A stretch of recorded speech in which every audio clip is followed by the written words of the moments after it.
To torture or not to torture? This government does not torture people. That's right. Enhanced interrogation techniques is what he called it. But all that torture is in the past now, right? No one wants to bring it back, do they? I would absolutely authorize something beyond waterboarding, and believe me, it'll be effective. And you know what? If it doesn't work, they deserve it anyway for what they're doing. Oh, but hold on, Mr. President. What if torture is what helped lead them to do all those awful things in the first place? What if torture, regardless of whether or not it works, causes blowback?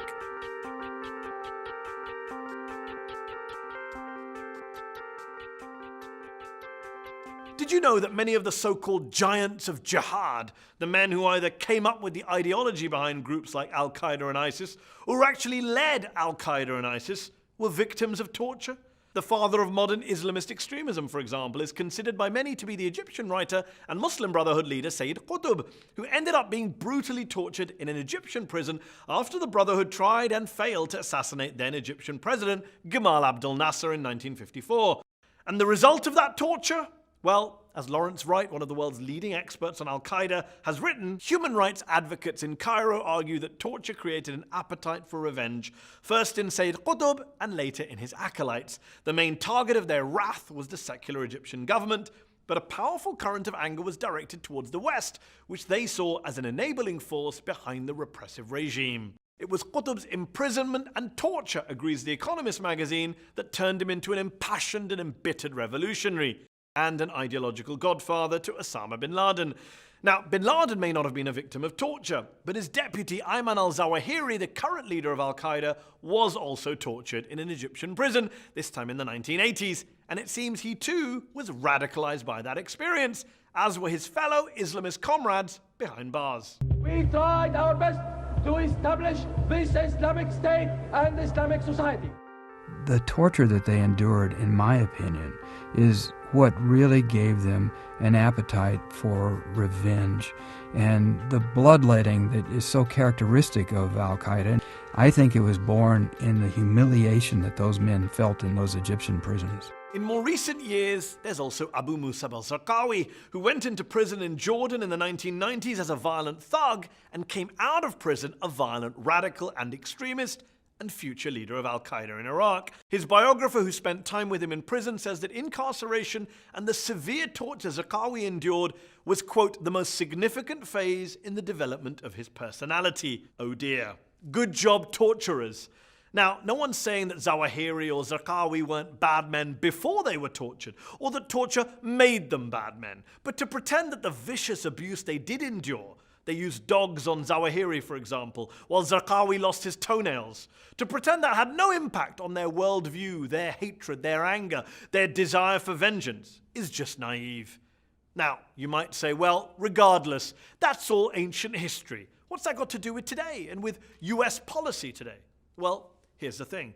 Torture causes blowback, and torture is an unintended recruiting sergeant for terrorist groups, not just in the direct sense, you get tortured, you want revenge, but in an indirect way too. You may not have been tortured yourself, but you're willing to join up with a terror group to protest the torture you've seen or heard about. Here's what Philip Sands, the UK lawyer and torture expert, told the US Congress about the British experience with torture and with the IRA in Northern Ireland. The view is taken in the United Kingdom that it extended the conflict with the IRA probably by between 15 and 20 years.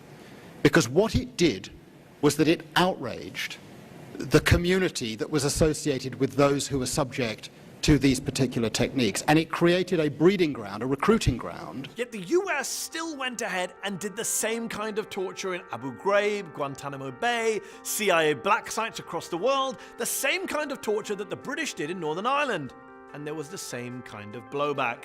For example, Sharif Kouachi, one of the French brothers who carried out the horrific attack on the offices of Charlie Hebdo in Paris, said it was, quote, everything I saw on the television, the torture at Abu Ghraib prison, all that which motivated me. And it wasn't just Kouachi. A State Department memo leaked by WikiLeaks noted how following publication of the first Abu Ghraib photos, Saudi authorities arrested 250 individuals trying to leave Saudi Arabia to join extremist groups in Afghanistan. 250!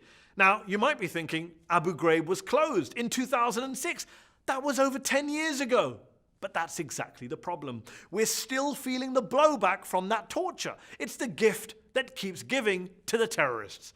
And you don't have to take just my word for it. Abu Ghraib and other situations like that are non-biodegradables. They don't go away. The enemy continues to beat you with them like a stick. And of course, it isn't just Abu Ghraib. It's also Guantanamo Bay, still open for business after all these years, still causing blowback.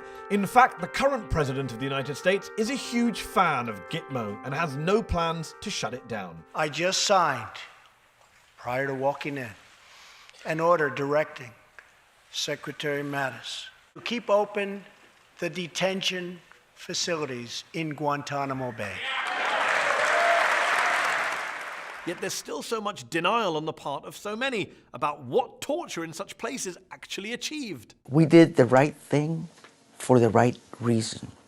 And the right reason was to protect the homeland and to protect American lives. Absolute BS. As former FBI Special Agent Ali Soufan, an expert both on Al-Qaeda and on interrogation techniques, said to me on my Al Jazeera show on the subject of US torture, it did not prevent one single terrorist attack in the United States. It damages our national security. It risked our national interest. We put people in orange suits, and now Al-Qaeda and ISIS put innocent people that they kidnapped in orange suits. Yep, we do it, they do it. So much for saving lives. Let me leave you with the words of US Air Force officer Matthew Alexander, who was in charge of an interrogation team in Iraq. This is what he said about Guantanamo Bay. The longer it stays open, the more cost it will have in US lives. I think you might call that the very definition of blowback.